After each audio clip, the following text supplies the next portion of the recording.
New details of Donald Trump's attempts to overturn the 2020 US election have been revealed in an unsealed court filing. The filing includes unknown accounts of the Republican presidential candidate's closest aides. Joining us now is US Perth Asia Centre Chief Executive Professor Gordon Flake. Gordon, good to see you. Thanks for your time. Details in this evidence around Trump's reaction to the riots on January 6th, they do make for compelling reading, but politically, would you expect those revelations to have much of an impact at this stage of the race? Well, they certainly won't impact the floor for Donald Trump's support. His supporters have shown time and time again that they'll stick with him regardless of the evidence, regardless of the issues. It may impact his ceiling. You may recall that during the Republican Party primaries, there was a persistent 10 to 15% of Republicans, you can call them Nikki Haley Republicans, who did not support the former president, primarily because of his actions on January 6th. And so this is a bit of an October surprise. The unsealing of this indictment, 165 pages of very detailed script and quotes that will draw attention back to the president's actions on and around January 6th, certainly doesn't help him in his effort to kind of woo back those Haley voters, if you will. And what's your analysis, Gordon, of the VP debate we saw yesterday? It sounds like commentators from across the spectrum seem to have been slightly more impressed with J.D. Vance's performance.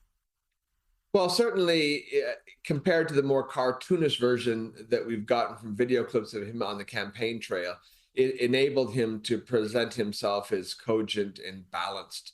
Obviously, the positions themselves were not any different, but they were well articulated. Traditionally, vice presidential debates are not as fiery as the presidential debates, and you can go all the way back 20 or 30 years, and you'll find that these are intended not to draw attention away from the head of the ticket, and it certainly accomplished that this week.